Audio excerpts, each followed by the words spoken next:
Nice. Okay. All right. Today, I am here with Lennox Fleary, the Strinder, well-dressed worship pastor, that Lennox Fleary. And this is 3 questions. Right on, right on. Here we go. All right, cool. No editing. All right. So, I guess first one I'd like to ask you, because I'm curious, and I've never asked you before. Okay. Where did Strinder come from? My brain mashes words. My brain just takes one word and puts it with the other. And I was thinking strong and tender. And strong and tender. You know, like they did on Sesame Street. They would take 2 vowel sounds and mash them together closer and closer until they made the word happen. Yeah. It was like strong and tender, strong and tender, strong and tender, strong as Strander. And then it went, there we I go. love that. It's possible that in today's age you could actually get that submitted to the dictionary. Maybe I will. Maybe I will. It's happened. It's definitely a word for me. Okay, number 2.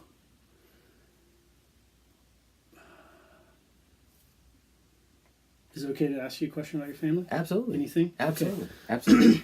What advice would you give to someone who is blending a family that you've learned over the last year? Now, to put it in context, I don't know, there's probably pros and cons to both, but you knew these kids before, and now, so before you had influence, and now you have authority. Right. And so... Right. That is a really, really great question. And I could go, I've got so many things coming to mind. So I'm going to just select one thing. And that is manage your own expectations. I think I had hoped that I would be welcomed with open arms as like, man, you just changed my life. And I've always wanted a dad, and I wanted a dad like you. And now here you are. And things actually went the other direction. These are kids that I've been a part of their lives for a decade, and I thought we were doing great. But it's because I was fun Uncle Lennox at the time, and when I became dad, and that authority component came into play, actually things went the other direction. Now they're coming back. But managing expectations is the thing I would say to myself if I could go back a year. I would say, understand that as much of a change as this is for you, their whole world just got flipped. Right. And it's a much bigger change for them. So, be patient and know that it's going to take a little bit of time, and just give it the time so that you don't come in expecting everything to like happen the first 90 days. Right. Yeah. I remember sitting on the other side of the table from that when two times something was disrupted where, one, I was an only child for a long time until I was in my early teens. And then my mom got together with my stepdad, and it was like, before I had complete freedom. Some of it was given, some of it I took, but that's whole. And then all of a sudden there's this guy, and he's putting boundaries, and you got to work, and you can't go do this, and I'm just like, Yeah. And then we adopted my brothers. Okay. And so that was a transition that I remember. Man, I was not nice. Oh man. I still have guilt from some of the way in the early days, the ways I treated them, didn't welcome them very well, because all of a sudden, and I was like 13 or 12 something, I don't remember exactly how old I was, but I feel like looking back I should have, I behaved like a toddler, like I'm not getting all the attention. Anyway. But yeah, I can only experience that from the other side. Right. But he stuck it out, and definitely a better person because of it. I think I don't know if this will give you hope. I can look at my life before him and then because of him, and I think that he kept me out of jail. Get me out of a lot of trouble. Like, I can honestly say, because he came in, I am in a spot where I can actually, build a life. And I haven't made a stupid choice to he probably kept me. He probably had me working on something, and didn't let me go somewhere where I could have made that stupid choice. Right. And so I can say with certainty that definitely changed the trajectory of my life. So wow. Hopefully yes, that does give me hope. Thank you. Yeah. Okay. Number 3. All right. I thought about these, and I'm like trying to think of some good ones, but I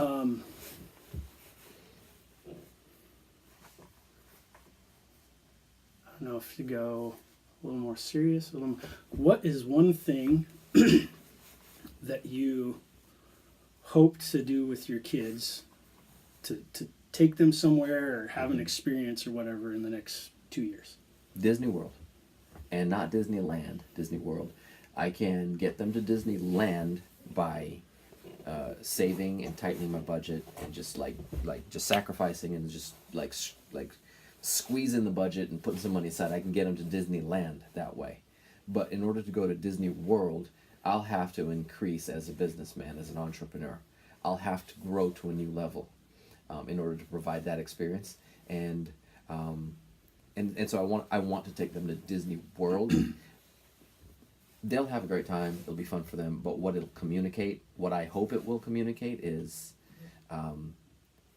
don't water down your dream. Don't settle for the Toyota if you wanted the Lexus. You know, and no disrespect to Toyota, but I think it's the same company. I think you're okay. Toyota and Lexus are the same people. You're fine. Just saying. I want to teach and model, not just teach, model. I want to model to my kids that if you shoot for the middle, you might hit the bottom. If you shoot for the top, you might hit the high middle. But never settle for a smaller dream. Like, go for what you want. Shoot way high. Don't aim for the hilltop. Don't aim for the hilltop. Aim for the stars. So, yeah. Anyway, answer to your question, Disney World. Awesome. My turn. Okay, your turn. Okay. First one, because I love what you're doing here, is what gave you this idea for 3 questions? Like, where does three questions come from? It was actually a conversation I was having with my son, with Xander. Oh, nice. He was telling me one day that, and I asked him on the first video, he was telling me one day that I've decided to stop lying. Okay. And he just came to me out of the blue. He said, I decided to stop lying. Excuse me. And from now on, I'm going to tell the truth no matter what. Because when I lie, I can't remember what he said, but it was so good. I don't even know if he said it the same way in the video, but it was basically like he was just punching people in the face. Like, that's what he felt like. Wow. And so, as far as I can tell, he's been true to that. Wow. And as a father, that's a pretty cool thing when your kid just comes to you and says, "Yeah, I've been doing this." Yeah. And he is aware enough to how it's affecting other people, right, because it's basically what you're doing. Right? You are kind of punching people in the face. You are I don't remember the verse exactly, but there's a verse in the Bible about basically like if you do this, you're kind of taking an axe to someone. Right. And so that was cool. And then I started asking him other questions, and I just thought like, oh, this would be so cool. Such a cool concept to turn into a video series and just get to, know folks and get to kind of interact with people. And so I did the first one with him, and it was really cool. And I need to do one with Miko because he's been asking, and then Bree's like, do one with me, it'll be fun. And so I'm going to do that. So that's kind of how it was birthed, I guess. And then from there on, it was just sort of like, oh, it'll be cool for these reasons. Right. And like sometimes the idea comes, and then you realize later, like, oh, this is why it'll be good to do this. Okay, right. Right. And anyway. That's great. Did that answer your question? That's fantastic, yeah. Okay, so speaking of your son, and both of your boys and now your girl as well, I think you're an amazing dad. I really think. I think you're a super dad, okay?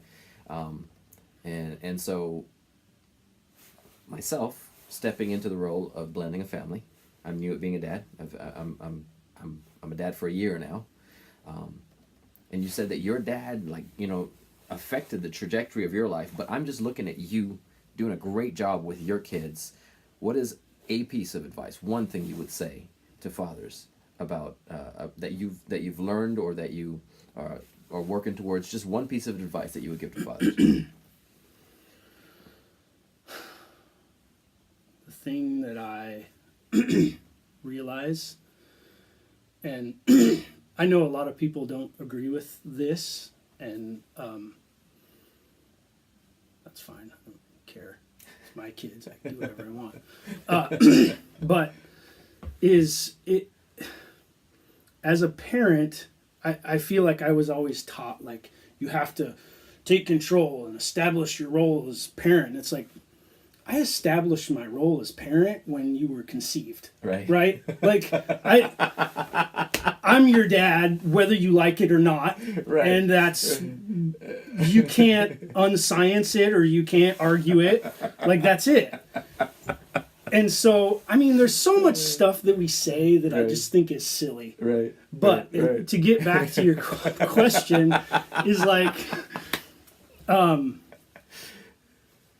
you got to establish that you're the parent, and you got to, like, take control. And it's like, listen, you can't control anyone.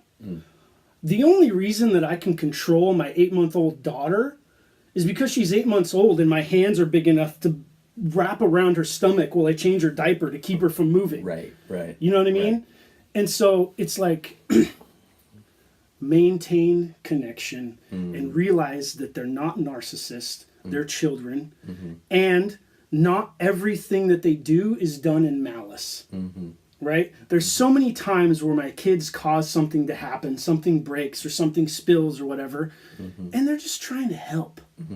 Right? They're just trying to help. That's so good. And it's not like, hey, you don't touch, like, so many times you're told to, like, deal with that behavior or whatever. And it's like, there's so much that does need to be addressed. Yes. But there's so much of it that's just like, he's a kid. Yeah. Right? Yeah. And he's learning, and maybe this is more than you're asked for. You said one thing, but no, I love it. I love it. Create a safe space for them to fail. Right. Like, that's the biggest thing. And I don't always do it right, but where else are they going to learn to do that, right? And where else are they going to, where's a better place to feel comfortable and safe to explore yourself if you can't than here, at home? Yeah. Right? If I can't do it here, then where can I do it? And you create, like, I just feel like you create a lot of insecurity. And I mean, so many people have self-esteem issues, and it's hard. Like, I don't even have conversations about child rearing with people anymore, because things are so ingrained in people that you lose friendships over it. Wow. Like, no, it's true. It's not a joke. True. I don't even feel like I'm being dramatic when I say that, but it's just like, fine, you do you, and I'll do me. And here's the beauty of it. One of us are going to be right. Or maybe both of us are right. There's so many ways to win. There's so many ways to do stuff, and we get so crazy that my way is the way. Anyway. Yeah. Nice. Create a safe space. Realize they're not narcissistic, and they're not 90% of the time, I don't believe they're trying to do something to piss you off. Right. That's really good stuff. So. And you're very passionate. Like, whatever it is you share, whatever topic we go to, like, you really get into it. You're a very passionate person. What is something in the next 12 months that you passionately desire as a goal, as an achievement, as a shift, as an impact, whatever? What is one thing for the next 12 months that you passionately desire? I want to become, I don't even know exactly how to do it, or how to, I couldn't tell someone how to do it, and I don't know how to do it myself, but I'm on the journey of, I want to understand myself. And I don't want people to mistake that as something selfish, but I feel like if I don't understand how I work and how I tick and how I fit, I can't help you. Mm-hmm. Mm-hmm. Right? It's the blind leading the blind. Mm-hmm. And so I think that's my biggest thing right now, is just, so many of us, like, it's cool to strive to be number one, mm-hmm. but what if I'm honestly happier, mm-hmm. more fulfilled, and better at serving mm-hmm. Mm-hmm. and preferring the mm-hmm. other person if I'm number 5? Right. And so that's my thing. I feel like for so long I have like been insecure, mm-hmm. and so I've stuffed myself down, mm-hmm. and so now I'm just trying to unpack that. And so I hope that in the next 12 months I can figure out my strengths, my weaknesses, and just become a better parent and a mm-hmm. better person and a better human. And mm-hmm. Mm-hmm. I really, really want to be a person of resource. Mm-hmm. Like if you just sort of said, like, what do you want to do? Like that's the thing I really desire. Like I kind of want to be the tide that lifts all boats, mm-hmm. right? Yes. And I don't know if that sounds vague or whatever, but I don't know. And Brianna and I really have a heart and a desire. Like we want to help kind of maybe not struggling families, but transitioning and mm-hmm. kind of the situation I came from, where like right. here I am, right. I've worked my ass off to sort of become average. Right. Like I started back here. Right. And I hear you. And because I started back here, I've worked really hard, and I've had a lot of breaks, and I've had a lot of help, right. and I've had a lot of grace. But here I am sitting at average. Right. But